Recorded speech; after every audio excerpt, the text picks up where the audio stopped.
చెప్పడానికి ఈ రీతికి వచ్చిన వారిగా ఉంటున్నా. పరిశుద్ధ గ్రంథం బైబిల్లో ఈ రీతిగా రాబడినది, ప్రజలందరికీ కలగబోవు మహా సంతోషకరమైన సువార్తమానము నేను మీకు వచ్చి ఉన్నాను. ఏలైనగా నేడు రక్షకుడు మీ కొరకు పుట్టి ఉన్నాడు. కనుక పరిశుద్ధ గ్రంథంలో ఈ మాటలు రాయబడి ఉన్నాయి. రక్షకుడు పుట్టి ఉన్నాడు. కనుక ఈ యొక్క దినాల్లో క్రైస్తవులు క్రిస్మస్ యొక్క పండుగను చేసుకునేటువంటి దినాలు. ఇక క్రిస్మస్ ఎందుకు చేసుకుంటారు అని అంటే ప్రభువైన యేసుక్రీస్తు వారు పుట్టారు అనేటటువంటి గుర్తు కోసం అని చేసుకుంటూ ఉంటారు. అయితే లోకంలో చాలా మంది పుట్టినవారుగా ఉంటున్నారు, వారి యాత్ర ముగించుకున్నట్లుగా కనిపిస్తూ ఉంటది. కానీ ప్రభువైన యేసుక్రీస్తు వారి యొక్క పుట్టుక ఒక ప్రత్యేకమైనటువంటి పుట్టుక. ఎందుకు అంటే ప్రజలందరూ కలుగు మహా సంతోషకరమైన సువర్తమానం. ఎందుకంటే ప్రభువైన యేసుక్రీస్తు వారి పుట్టుకలో, ఆయన పుట్టుకలో ఎందుకు సంతోషం అని అంటే లోక రక్షకుడు యేసుక్రీస్తు అని ఆయనకి పేరు అనమాట. అంటే ఆయన రక్షకుడుగా భూమి మీదకి వచ్చిన వాడిగా ఉంటున్నాడు. తన ప్రజలను వారి పాపము నుండి ఆయనే రక్షించును. కనుక రక్షకుడిగా వచ్చిన వారుగా ఉంటున్నారు. అయితే మేమేమి దేంట్లో ఉన్నామండి, మమ్మల్ని రక్షించడానికి మేము బాగానే ఉన్నాం కదా అని అనుకోవచ్చు. ఈ భూమి మీద పుట్టిన ప్రతి ఒక్కరు కూడా పాపము యొక్క శిక్ష నుంచి లేకపోతే పాపము నుంచి బయటికి పడలేనటువంటి స్థితిలో ఉంటున్నారు. పరిశుద్ధ గ్రంథం బైబిల్లో కీర్తన గ్రంథం 32వ అధ్యాయంలో ఈ రీతిగా రాయబడింది, తన అతిక్రమములకు పరిహారం నొందినవాడు, తన పాపములకు ప్రాయశ్చిత్తం నొందినవాడు ధన్యుడు అని.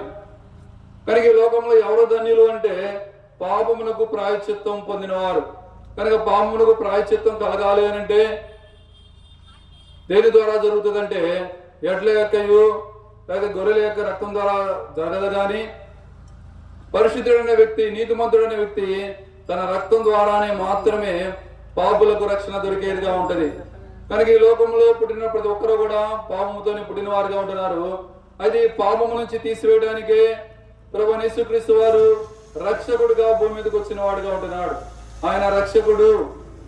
కనుక దేనికోసం రక్షకుడుగా వచ్చాడు అంటే పాపము నుంచి తీసివేయడానికి రక్షకుడుగా వచ్చారు.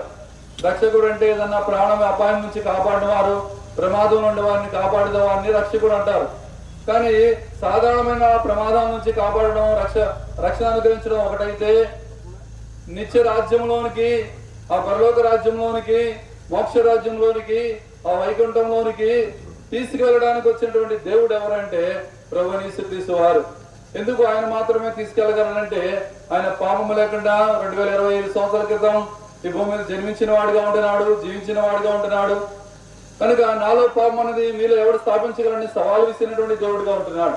కనుక అలాంటి దేవుడు పాపములు క్షమించడానికి అధికారం కలిగిన వ్యక్తిగా ఉంటున్నాడు. కనుక మనిషి ఆ యొక్క రకరకాలైనటువంటి పాపములతో ఉన్న వ్యక్తిగా ఉంటున్నాడు. ఈ పాపములను బట్టి మనిషికి ఏం లేదంటే శాంతి లేదు, సమాధానం లేదు, సంతోషం లేదు. అది శుభవర్తమానం ఏంటి అని అంటే ఈ రక్షకుడు పుట్టినవాడిగా ఉంటున్నాడు. మా యొక్క హృదయాల్లో ఆయన పుట్టినవాడిగా ఉంటున్నాడు. తద్వారా మా పాత జీవితాన్ని తీసివేశాడు. ఇప్పుడు మేము నూతన జీవం కలిగిన వారిగా ఉంటున్నాం. మా పాపములు క్షమించబడ్డాయి, మేము శాంతి సంతోషం కలిగిన వారిగా ఉంటున్నాము. ఒక దినంలో చనిపోతే ఆ పరలోక రాజ్యం, మోక్ష రాజ్యం, వైకుంఠం, యుగాలు ఉండేటువంటి రాజ్యంలోనికి వెళ్ళేటువంటి నిరీక్షణ మాకు ఉంటుంది. కనుక ఈ మాట అయినటువంటి మీరు ఎవరైనప్పటికీ కూడా ప్రభువైన యేసునందు విశ్వాసం ఉంచండి.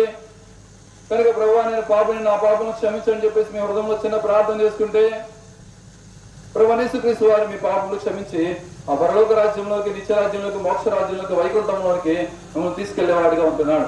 మీరు ఇంకా ఎక్కువగా యేసు ప్రభు వారి గురించి తెలుసుకోవాలంటే దేవుని చెరువు